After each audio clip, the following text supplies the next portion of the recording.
Good morning, everyone. Summary has been taken from the Poet and Pancakes. ये जो सारांश है वो आपके पोट एंड पैनकेक्स नामक चैप्टर से लिया गया है प्रोज के. This chapter is an extract from a book my year with boss. मतलब एक किताब है जिसका नाम है माई ईयर्स विद द बॉस, उसी से लिया गया है. और ये जो चैप्टर है वो लिखा गया है रिटन बाय अशोका मित्रम के द्वारा. एंड इन दिस चैप्टर, इस चैप्टर में he has described a number of interesting incidents. इस पार्ट में उन्होंने वर्णन किया है एक किसके बारे में, बहुत सारी इंटरेस्टिंग मतलब रोचक घटनाओं के बारे में. विच टुक प्लेस, जो किस स्थान पर घटित हुई हैं. व्हेन ही वाज, जब वो थे. ए पार्ट ऑफ जेमिनी स्टूडियो इन चेन्नई में जेमिनी स्टूडियो के वे एक क्या थे, मतलब हिस्सा थे. जब मतलब वहाँ वो काम क्या करते थे, ये कह सकते हैं आप. उस समय की बात है जो उन्होंने क्या किया, ही हैज़ डिस्क्राइब वर्णन किए. डिस्क्रिप्शन ना see the writer has describe the makeup. यहाँ जो राइटर हैं, लेखक हैं, उन्होंने वर्णन किया है मेकअप डिपार्टमेंट के बारे में कि मेकअप डिपार्टमेंट क्या था. एंड द स्टोरी डिपार्टमेंट, और स्टोरी डिपार्टमेंट के बारे में. ऑफ जेमिनी स्टूडियो में दो डिपार्टमेंट हुआ करते थे. एक था आपका मेकअप डिपार्टमेंट और एक था आपका स्टोरी डिपार्टमेंट. उन दोनों के बारे में राइटर ने क्या है, वर्णन किया हुआ है. ही फर्स्ट टेक्स अप मेकअप. उन्होंने सबसे पहले किसके बारे में वर्णन किया है, टेक्स अप मतलब लिया है makeup department. And which was in upstair, जो था. इन द अपस्टेयर मतलब सीढ़ियों के ऊपर. ऑफ अ बिल्डिंग, एक बिल्डिंग की, यानी एक इमारत थी जिसका नाम जेमिनी स्टूडियो रखा गया. उसी के ऊपर की जो सीढ़ियाँ थी वहाँ पर वो स्थित था. इट हैड अ लुक, ये दिखता था. Of a hair cutting saloon means जो बाल काटने वाली दुकानें होती हैं उनको आप बोल सकते, उसकी तरह दिखता था. इट वाज एन एग्जाम्पल, एक उदाहरण था. ऑफ नेशनल इंट्रीगेशन मतलब होता है केंद्र. नेशनल मतलब राष्ट्रीय. यह एक राष्ट्रीय केंद्र का उदाहरण था. राष्ट्रीय केंद्र किस लिए कहा गया, क्योंकि यहाँ ये जेमिनी स्टूडियो था और उसी में क्या था, एक मेकअप डिपार्टमेंट था जो हेयर कटिंग सैलून की तरह दिखाई देता था. लेकिन जो जेमिनी स्टूडियो था वो क्या था, एक नेशनल इंट्रीगेशन था, यानी कि एक राष्ट्रीय केंद्र था जहाँ पर बड़े बड़े लोग आकर मीटिंग लिया करते थे, सभा हुआ करती थी, कह सकते हैं. Pancake was the brand name of makeup material used makeup of artist. जो मेकअप आर्टिस्ट थे वो उसे क्या करते थे, यूज़ किया करते थे, प्रयोग किया करते थे मेकअप मटेरियल के तौर पर. और ये एक नाम है किसका, ब्रांड नेम ऑफ मेकअप. यानी जैसे कि आप लोग जो डेली यूज़ में जो क्रीम या अदर प्रोडक्ट यूज़ करते हैं तो उसमें जो मेकअप के अलग अलग नेम होते हैं. जैसे कहीं पर आप किसी को लैक्मे, गार्नियर और फेयर लवली, बहुत सारी वेराइटीज़ है ऐसी. इस मेकअप का जो नेम था, ब्रांड नेम, जैसे आप अलग अलग शूज़ पहनते हो, कोई किसी वैरायटी का है, कोई किसी कंपनी का है, इसी तरीके से उसके मेकअप का नाम है ये पैनकेक. उस कंपनी का नाम क्या है, पैनकेक. पैनकेक नाम का जो मटेरियल था वो यूज़ किया जाता था कहाँ पर, मेकअप ऑफ आर्टिस्ट, कलाकारों के मेकअप करने में. ठीक है. द राइटर कमेंट्स, लेखक ने मतलब इसके बारे में वर्णित किया है, बताया है कि मेकअप को turn any decent looking person, यानी किसी भी व्यक्ति को, टर्न एनी पर्सन मतलब किसी भी डिसेंट मतलब अच्छे ठीक ठाक दिखने वाले व्यक्ति को टर्न बदल सकता था. क्या बदल सकता था, मेकअप बदल सकता था. इनटू एन अगली लुकिंग, एक भद्दे दिखने वाले व्यक्ति में. एंड क्रिम्सन, बहुत ही अधबूढ़े व्यक्ति में. कलर्ड, और मतलब रंगीन मिजाज. एंड मॉन्स्टर, कलर्ड मॉन्स्टर मतलब एक रंगीन दैत्य में, राक्षस. मॉन्स्टर को दैत्य राक्षस बोलते हैं. उसे बदल सकता था। मेकअप तो मतलब आपने देखा होगा फिल्म में भी किसी भी व्यक्ति को किसी भी चीज़ में बदला जा सकता है। भूत में बदल देते हैं, उसका लुक ऐसा कर देते हैं जैसे मानो कि भूत हो। तो ये जो आपका पैनकेक था वो एक मटेरियल था, मेकअप मटेरियल था, यूज्ड जो प्रयोग किया जाता था मेकअप आर्टिस्ट में। एंड राइटर्स के बारे में बोलते हैं कि यह एक ऐसी चीज़ थी मेकअप को टर्न जो बदल सकता था किसी भी ठीक ठाक दिखने वाले व्यक्ति को इनटू एन अगली, भद्दे, बूढ़े और एक रंगीन दैत्य में। द राइटर्स जॉब, जो राइटर है उसकी नौकरी थी टू कट न्यूज़पेपर क्लिपिंग्स मतलब जो उसमें खबरें आई होती हैं तो उसको क्लिपिंग्स को मेन हेडलाइंस को कट करके रखना था।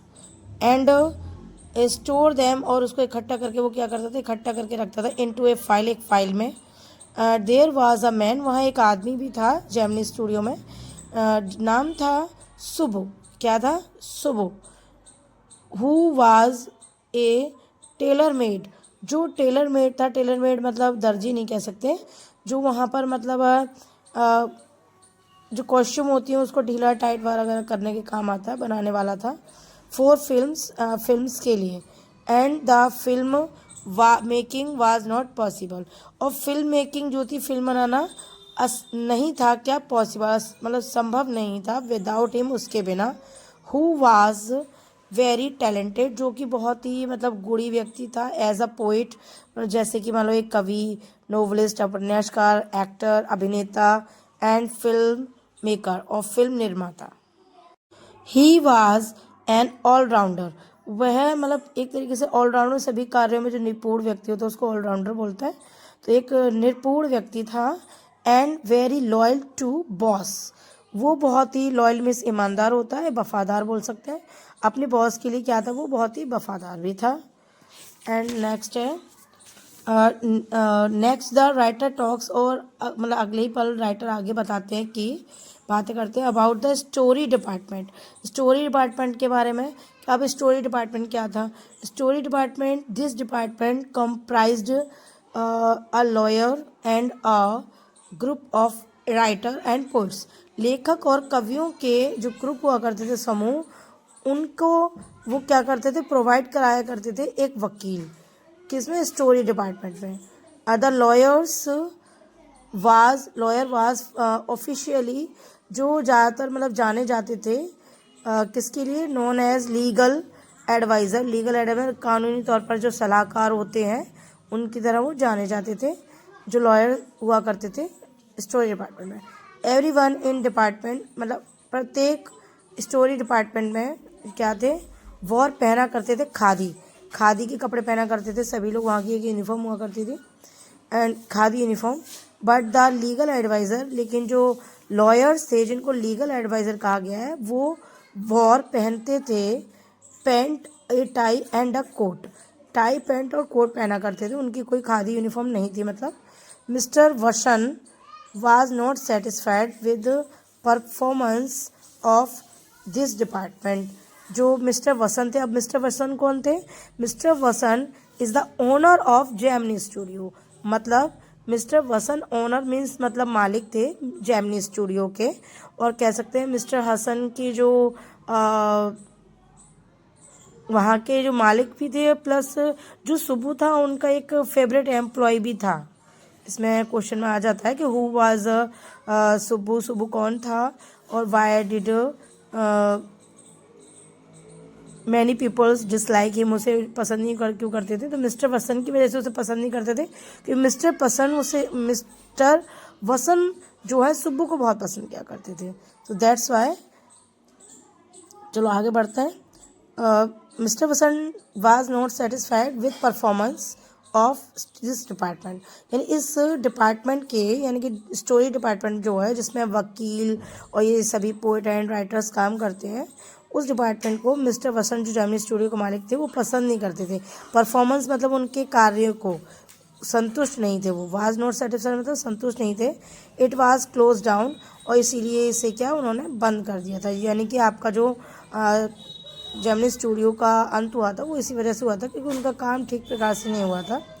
ठीक है, नेक्स्ट है Gemini studio was the favourite place of various poets, ठीक है, यानी कि विभिन्न जो अलग अलग मतलब कवि थे उनके लिए फेवरेट प्लेस था। फेवरेट मतलब होता है एकदम प्रिय स्थान था, किसके लिए? जेमिनी स्टूडियो के जो कवि थे उन सभी के लिए। द मैन लोग एट द स्टूडियो, इस स्टूडियो में had a natural dislike for communism. Communism मतलब जो व्यवहार के लिए जो लोग हुआ करते थे स्टूडियो में, वो एक व्यवहारिक नापसंद थी, मतलब उनको विभिन्न प्रकार के इस तरीके से कार्य पसंद नहीं थे, जिसकी वजह से वो व्यवहार से मतलब थोड़े रूड रहा करते थे। Studio have a natural dislike. Natural dislike means यही है कि व्यवहार से वो क्या थे, मतलब ठीक नहीं थे, पसंद नहीं किया जाता था उन लोगों को। वैन MRA का मीन्स है मॉरल री आर्मामेंट आर्मी। मॉरल री आर्मामेंट आर्मी इसकी फुल फॉर्म है। विजिटेड मद्रास, ये कोई कंपनी का नाम दिया गया है जो एक बार क्या हुई, भ्रमण के लिए आई, कह सकते हैं, वहाँ घूमने के लिए आई हुई थी। कहाँ? मद्रास, इन 1952 में, 1952 में। इट वाज वेलकम्ड, और इसका स्वागत किया गया था जेमिनी स्टूडियो में, बाय जेमिनी स्टूडियो के अंदर वहाँ के रहने वाले द्वारा जो रहते थे उनके द्वारा इसका स्वागत किया गया था। किसका? MRA का। ये क्वेश्चन में आया था कि how did welcomed of MRA यानी मॉरल री आर्मामेंट आर्मी का स्वागत कैसे किया गया था, वो ये क्यों आई थी, ये आगे देखेंगे। मेनी फॉरेनर्स मतलब विदेशी लोग, यूज टू विजिट, यहाँ घूमने आया करते थे। कहाँ पर? द स्टूडियो, इस स्टूडियो में, ठीक है। बट ड्यू टू लिंग्विस्ट का मीन्स होता है बहुभाषी, मतलब क्या होता है कि जो ज़्यादा प्रकार की भाषा जानता है उसके लिंग्विस्ट कहा जाता है। जो बहुत प्रकार की भाषाओं को जाना जाता है, यानी बहुत ज़्यादा भाषाओं के कारण बैरियर्स लाने वाले द स्टाफ को कुड हार्डली, बड़ी मुश्किल से, इंटरमिक्स विद दोज पीपल, उन लोगों के साथ मतलब बड़ी मुश्किल से वो क्या कर पाते थे, हार्डली मतलब बहुत मुश्किल से, इंटरमिक्स घुल मिल पाते थे। किससे? जो फॉरेनर आया करते थे, ये फॉरेनर्स है जो वहाँ घूमने आया करते थे, अब उनसे घुल मिल नहीं पाते थे स्टूडियोज़ वाले, क्योंकि भाई वो अलग अलग देशों से आया करते थे, तो बहुभाषी हुआ करते थे, कोई कुछ भाषा बोल रहा है, कोई कुछ भाषा बोल रहा है। तो इसकी वजह से जेमिनी स्टूडियो का एक कारण ये भी था कि वो बंद क्यों हुआ था कि वहाँ पर जो फॉरेनर आया करते थे तो उनसे बात करने वाला कोई नहीं था, क्योंकि वो सभी बहुभाषी हुआ करते थे। बहुत ज़्यादा बातें नहीं, मतलब कह सकते हैं बहुत सारी बातें क्या करते थे, तो अलग अलग भाषाओं में क्या करते थे, जिसके कारण उन्हें बहुत मुश्किल हुआ करती थी। तो जो इसमें क्वेश्चंस हैं वो भी मैं आपको अभी एक्सप्लेन करने वाली हूँ, ध्यान से सुनिए। देखिए इसमें क्वेश्चन आता है कि शुभ कौन था, हु वाज शुभ, ठीक है। तो और why did many peoples hate him या डिसलाइक हिम, उसे बहुत से लोग पसंद नापसंद क्यों करते थे। तो इसका एक तो यही कारण है कि जो सुब्बू था वो एक very talented person, multi talented person आप लिख सकते हैं कि Subbu was a very multi talented person as a poet, novelist, actor and film makers, ठीक है। And films making was not possible without him, film बनाना उसके बिना असंभव था। ही वाज ऑलराउंडर, वो बहुत ही क्या था, मतलब निपुण व्यक्ति था। And he was favourite person of his boss mister वसन, मिस्टर वसन का वो क्या था, फेवरेट पर्सन था, जो कि मैंने अभी आपको यहाँ बताया था। यहाँ पर मिस्टर वसन के बारे में कहाँ है, मिस्टर वसन जो थे वो कौन थे, ये रहे मिस्टर वसन एक मालिक थे वहीं के जेमिनी स्टूडियो के। तो मिस्टर वसन का फेवरेट एम्प्लॉय कौन था, सुब्बू, जो कि बहुत ही उनके लिए क्या था, यहाँ पर he is very loyal to boss, वो अपनी बॉस के लिए बहुत ही लॉयल था, ईमानदार था। ये क्वेश्चन आपका आता है। और रीआर्मामेंट आर्मी का था, रीआर्मामेंट आर्मी कब घूमने आई, तो 1992 में आई। Rearmament army visited to Gemini studio Madras in 1952, इस तरीके से लिखते थे। और उसका वेलकम किसने किया था, तो it was welcomed by Gemini studio के द्वारा उसका वेलकम स्वागत किया गया था। और स्टोरी डिपार्टमेंट क्या है, तो स्टोरी डिपार्टमेंट के बारे में भी आप लिख सकते हैं कि story department comprised a lawyer and are group of writer and poets, ठीक है। Lawyers was officially known as a legal adviser and everyone this in this department wore khadi uniform, but legal advisor wore pant tie and coat. यहाँ तक आप लिख सकते हैं कि जो स्टोरी डिपार्टमेंट था उसमें वकील हुआ करते थे, पोएट एंड राइटर हुआ करते थे, लॉयर्स जो थे वो खादी यूनिफॉर्म नहीं पहनते थे बल्कि आप पेन टाई वगैरह पहनते थे, बाकी सबके लिए खादी यूनिफॉर्म थी। तो ये क्वेश्चन आपका इंटू स्टोरी डिपार्टमेंट के लिए हो गया। अब मेकअप डिपार्टमेंट को पूछते हैं कि what is the makeup department में, या पैनकेक क्या है, इस तरीके से क्वेश्चन आता है। तब आपका ये आंसर रहेगा कि pancake was the makeup material. Pancake क्या है, एक ब्रांड नेम है जो मेकअप का है और is used to makeup artist, makeup artist कलाकारों के मतलब मेकअप करने का काम आता था।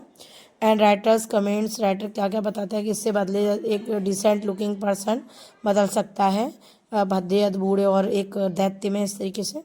तो मेकअप डिपार्टमेंट के रिलेटेड में अगर आता है कि पैनकेक क्या है या मेकअप डिपार्टमेंट का है, कहाँ स्थित है, तो वो कहाँ था, चेन्नई में है। ठीक है, तो ये क्वेश्चन आपका यहाँ से हो जाएगा इन 4-5 लाइनों में। फर्स्ट पैराग्राफ वो सेकंड पैराग्राफ जो आपका दिया हुआ है। और अगर सुब्बू के बारे में पूछता है तो सुब्बू का ऑलरेडी आपका यहाँ दिया हुआ है। स्टोरी डिपार्टमेंट के बारे में पूछता है तो नेक्स्ट पेज पर हमने यहाँ इसके पैराग्राफ में लिख रखा है। रीआर्मामेंट आर्मी के बारे में पूछता है तो ऑलरेडी इसके पैराग्राफ में दे रखा है।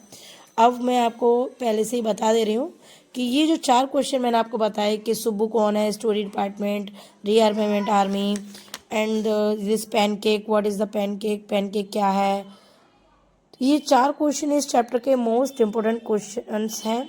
सो please learn this chapter and see one time this chapter. Now, thank you very much.